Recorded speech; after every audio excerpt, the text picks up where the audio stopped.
आज हमारे पास एक ऐसी किताब है जिसका टाइटल सुनकर ही मैं सच कहूं तो रुक गई।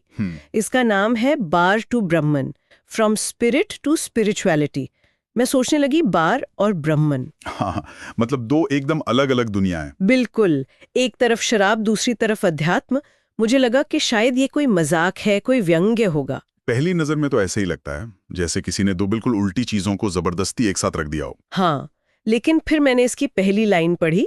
लेखक है सौरव अवस्थी और वो पूछते हैं, क्या हो अगर हैंगओवर आपकी आत्मा की पहली फुसफुसाहट हो। वाह, और बस वहीं मैं समझ गई कि ये किताब ये गहरी होने वाली है। सही बात है। तो आज हम इसी अनोखे रास्ते को समझने की कोशिश करेंगे जो एक बार से शुरू होता है और ब्रह्मन तक जाता है। बिल्कुल, और हमारा मकसद भी यही है कि हम ये समझें कि लेखक ने इन दो चीजों, स्पिरिट यानी शराब और स्पिरिट यानी आत्मा, के बीच का वो धागा कैसे पकड़ा है। और किताब के कवर पर भी एक चेतावनी है। हाँ, मैंने पढ़ी। जिम्मेदारी से पढ़ें, इसके साइड इफेक्ट में जागरूकता शामिल हो सकती है। तो चलिए फिर इस साइड इफेक्ट के लिए तैयार हो जाते हैं। बिल्कुल, चलिए शुरू करते हैं उस जगह से जहां से शायद बहुतों की कहानी शुरू होती है, कामयाबी की अंधी दौड़, द ग्रेट चेज। हाँ, किताब आज के प्रोफेशनल की जिंदगी की एक बहुत ही सटीक तस्वीर खींचती है। हफ्ते में 80 घंटे काम, शानदार सैलरी, लिंक्डइन पर चमकता हुआ प्रोफाइल। हाँ, लेकिन अंदर से एक अजीब सा खालीपन।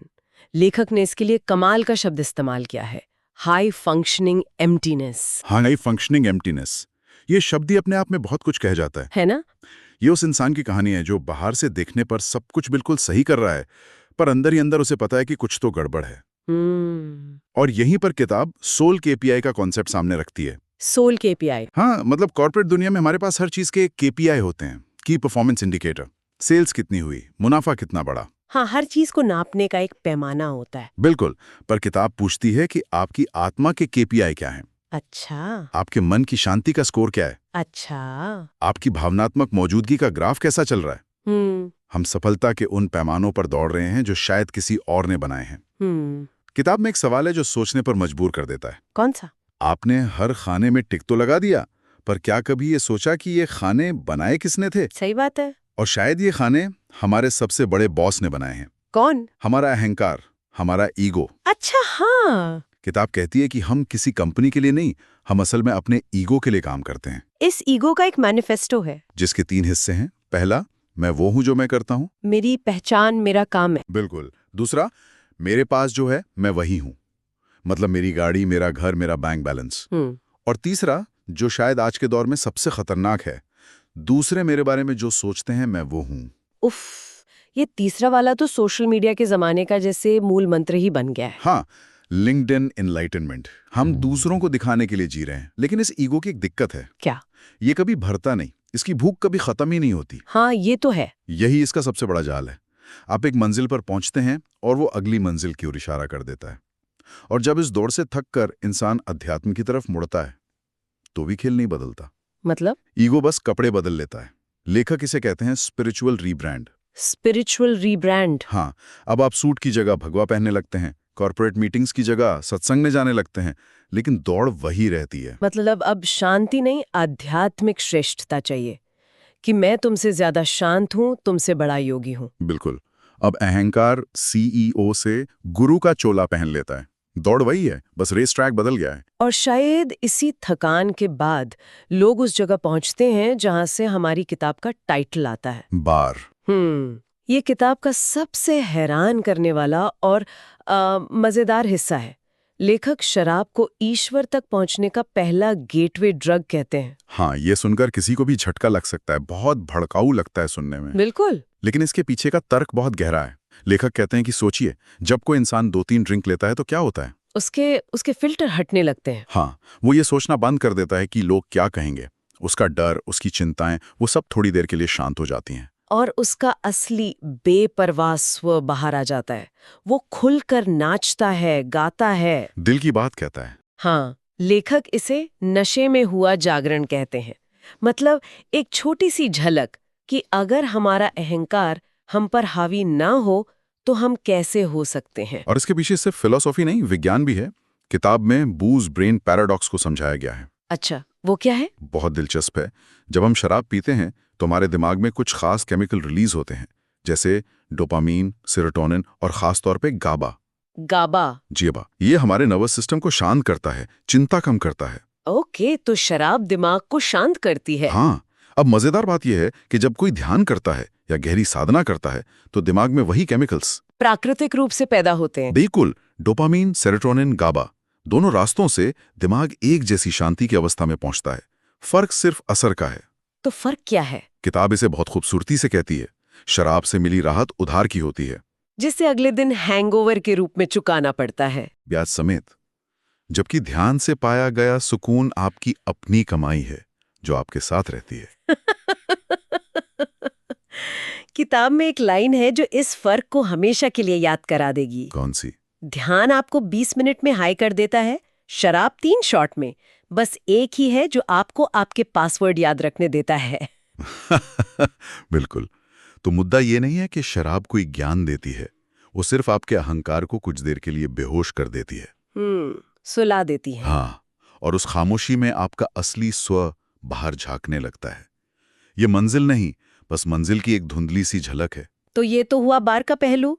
अब असली मंजिल की तरफ बढ़ने के लिए कुछ शब्दों को साफ करना होगा। सही बात है। किताब कुछ मशहूर आध्यात्मिक शब्दों को उनके असली मतलब से मिलाती है। शुरुआत करते हैं स्पिरिट शब्द से ही। हाँ, स्पिरिट के 2 मतलब हैं। एक है शराब, ये वो स्पिरिट है जो भागने का जरिया है, पलायन। हाँ, पलायन। और दूसरी स्पिरिट है हमारी आत्मा, हमारा चेतना का केंद्र।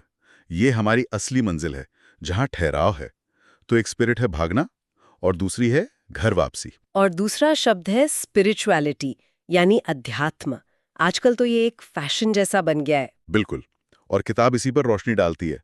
वो 2 तरह के अध्यात्म की बात करती है। एक है ब्रांडेड अध्यात्म। ब्रांडेड मतलब जो इंस्टाग्राम पर बहुत अच्छा दिखता है, जिसमें क्रिस्टल हैं, योग की खूबसूरत तस्वीरें हैं, #ग्रेटफुल और #ब्लेस्ड है। और महंगी रिट्रीट। हाँ, ये एक तरह का प्रदर्शन है।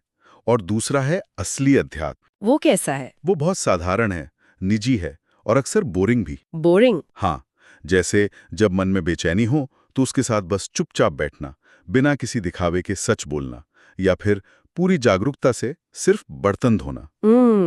और आखिर में सबसे बड़ा शब्द एनलाइटनमेंट, यानी आत्मज्ञान। हमें लगता है ये कोई जादुई घटना है, हाँ, जिसके बाद जीवन में कोई दुख नहीं होगा, सब कुछ परफेक्ट हो जाएगा। और किताब इसी मिथक को तोड़ती है। तो एनलाइटनमेंट क्या है किताब के हिसाब से? वो कोई भव्य फाइनल एपिसोड नहीं है, बल्कि ये वो पल है जब आपको परफेक्ट बनने की जरूरत महसूस होना बंद हो जाती है। मतलब खुद को स्वीकार कर लेना। पूरी तरह से ये मानना कि आप एक इंसान हैं जिसमें अच्छाई भी है और बुराई भी, खुशी भी है और गम भी। उन सबको बिना किसी विरोध के पूरी तरह से जीना ही एनलाइटनमेंट है। वाह! लेकिन जब कोई इस रास्ते पर आगे बढ़ता है तो एक और खतरा इंतजार कर रहा होता है। किताब इसे स्पिरिचुअल बर्नआउट कहती है। ये क्या है? ये तब होता है जब आत्म सुधार भी एक और काम बन जाता है, एक टू डू लिस्ट। अच्छा, जैसे मुझे सुबह 5 बजे उठकर ध्यान करना है, फिर योग करना है, फिर ग्रीन टी पीनी है। जब ये सब शांति पाने के लिए नहीं, बल्कि एक अच्छा आध्यात्मिक व्यक्ति बनने के लक्ष्य से किया जाने लगे। यानी कामयाबी की दौड़ से निकलकर आत्मज्ञान की दौड़ में शामिल हो जाना। बिल्कुल, अहंकार फिर से कमान संभाल लेता है। बस इस बार उसने गुरु का चोला पहन रखा है। आप शांति खोज रहे थे, पर एक और तरह के तनाव में फंस गए। तो इसका हल क्या है? अगर कुछ करना भी एक जाल है, तो फिर क्या करें? किताब एक बहुत ही सरल लेकिन मुश्किल रास्ता बताती है। क्या? डूइंग नथिंग ऑन पर्पस, यानी जानबूझकर कुछ ना करना, बस बैठना, बोर होना। बोर होना? हम तो बोरियत से भागने के लिए ही सब कुछ करते हैं। और यही तो असली साधना है। जब हम खुद को बोर होने देते हैं, जब हमारे पास ध्यान भटकाने के लिए फोन या टीवी नहीं होता, तो हमारा अहंकार छटपटाने लगता है, क्योंकि उसे कुछ करने को चाहिए। हाँ, जब आप कुछ नहीं करते तो वो धीरे धीरे घुलने लगता है, और उस खालीपन में आप पहली बार अपने असली, कच्चे, अनफिल्टर्ड रूप से मिलते हैं। वही ठहराव असली ताकत है। ये तो पूरी सोच को ही पलट देता है। और जब आप इस ठहराव को पा लेते हैं, तब आता है आखिरी कदम, जिसे किताब इंटीग्रेशन कहती है। इंटीग्रेशन? इसका मतलब है कि जो भी ज्ञान आपने पाया है, उसे सिर्फ जानना नहीं, बल्कि अपनी रोजमर्रा की जिंदगी का हिस्सा बनाना। इसका क्या मतलब हुआ? मतलब ये कि आत्मज्ञान आपको सुपर ह्यूमन नहीं बनाता। आप आत्मज्ञानी भी हो सकते हैं और ट्रैफिक में किसी पर गुस्सा भी कर सकते हैं। अच्छा। फर्क बस इतना होगा कि अब आपको पता होगा कि ये गुस्सा उठ रहा है, आप उसे देख पाएंगे, उसके साथ बह नहीं जाएंगे। इंटीग्रेशन का मतलब असलियत से भागना नहीं, उसे पूरी चेतना के साथ जीना है। और यहीं आके किताब का सर्कल पूरा होता है, बार और ब्राह्मण एक जगह मिल जाते हैं। बार में हमें अहंकार के घुलने का, बेपरवाह होने का एक छोटा सा उधार का अनुभव मिलता है। और असली अध्यात्म उसी अनुभव को, उसी हल्केपन को बिना किसी बाहरी सहारे के पूरे होश में अपनी जिंदगी में उतारना है।